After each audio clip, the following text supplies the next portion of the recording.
Tiba saatnya kita untuk satukan hati kita akan berdoa. Doa-doanya, kata-katanya, bersatu dalam doa. Terima kasih Tuhan Yesus yang baik. Terima kasih Bapa buat penyertaan-Mu. Tuhan Yesus, sebentar kami akan mulai ibadah kami. Kiranya Tuhan Yesus berkati ibadah kami dari awal, pertengahan, hingga akhirnya. Tuhan, walaupun kami beribadah di rumah kami masing-masing, kiranya Tuhan Yesus yang berikan kami semangat, sukacita. Tuhan Yesus berkati sekolah kami, Tuhan Yesus juga memberkati kedua orang tua kami.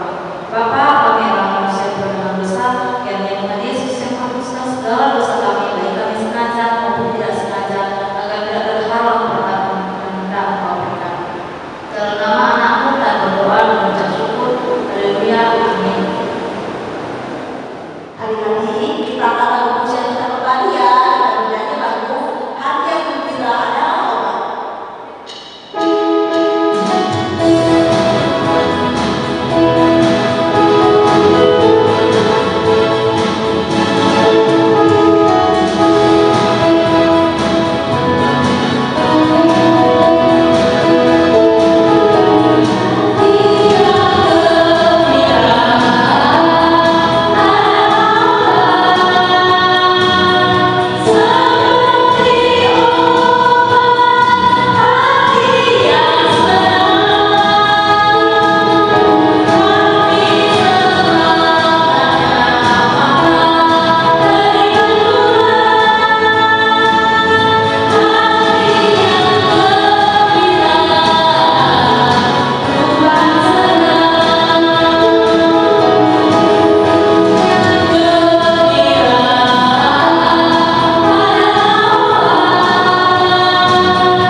Baik adik-adik, tiba kita saatnya untuk mendengar firman Tuhan yang dibawakan oleh Kak Ayu. Sebelumnya kita akan angkat lagu penyembahan kita, Hati Sebagai Hamba.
Shalom adik-adik sekolah minggu. Sebelum kita mendengarkan sebagian dari firman Tuhan, kita satu hatikan kita bersatu di dalam doa.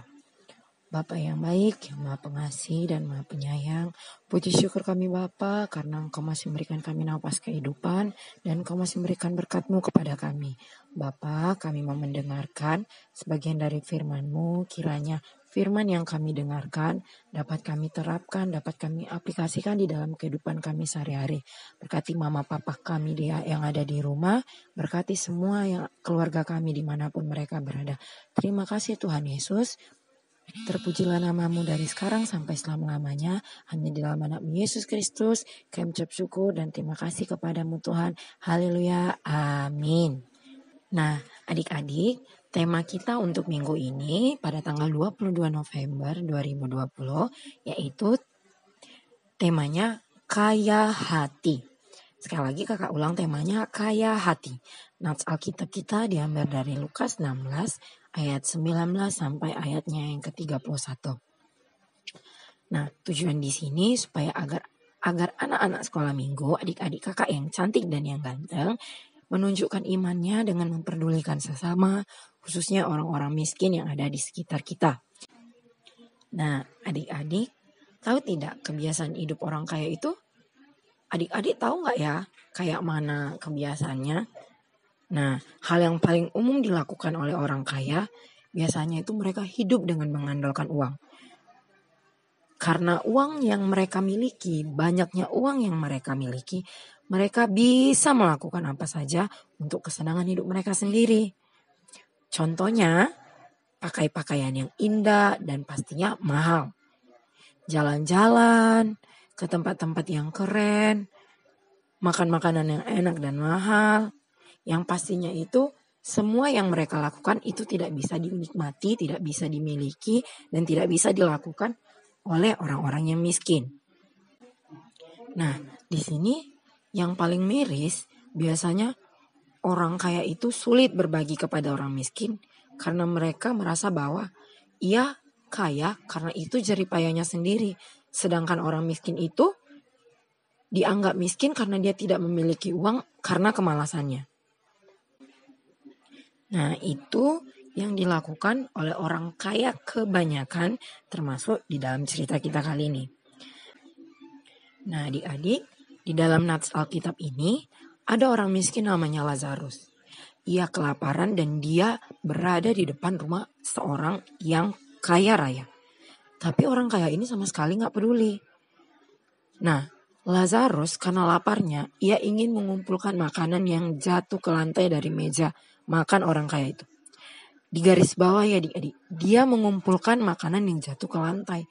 Bukan dia meminta makanan kepada orang kaya itu. Tetapi niat Lazarus ini gak berhasil. Karena orang kaya itu memelihara banyak anjing. Anjing-anjingnya itu datang dan menjilati borok yang dimiliki sama Lazarus. Orang kaya itu bahkan tidak menghalau anjing-anjingnya supaya pergi. Malah orang kaya tersebut membiarkan peliharaannya tersebut menjilati Lazarus, kaki-kakinya Lazarus, bahkan sampai Lazarus itu mati karena tubuhnya lemah. Nah, di satu sisi juga orang kaya yang penuh dengan kemewahan itu juga ternyata mati. Tetapi tidak diketahui mengapa dia mati. Yang jelas, hidup kita ini milik Tuhan. Baik orang kaya maupun orang miskin, bila Tuhan kita sudah menghendaki, kita akan mati dan meninggalkan dunia ini lalu kembali kepada Tuhan. Lalu, Tuhan yang akan menentukan tempat untuk kita. Tempat yang menyenangkan bersamanya, atau tempat yang tidak baik dan menyakitkan jauh dari sisinya. Hal yang berbeda dari orang kaya dan Lazarus yang miskin ini, setelah sama-sama mereka berada di hadapan Tuhan, si orang kaya tadi ditempatkan Tuhan tinggal di alam maut. Ia mengalami kesengsaraan yang luar biasa dan tidak ada akhirnya dalam nyala api yang tidak pernah padam. Sedangkan si Lazarus kayak mana kak? Lazarus mendapatkan tempat yang istimewa di sorga dan ia tidak mengalami kesengsaraan seperti si orang kaya tadi. Nah, sekarang muncul pertanyaan, kenapa gitu kak?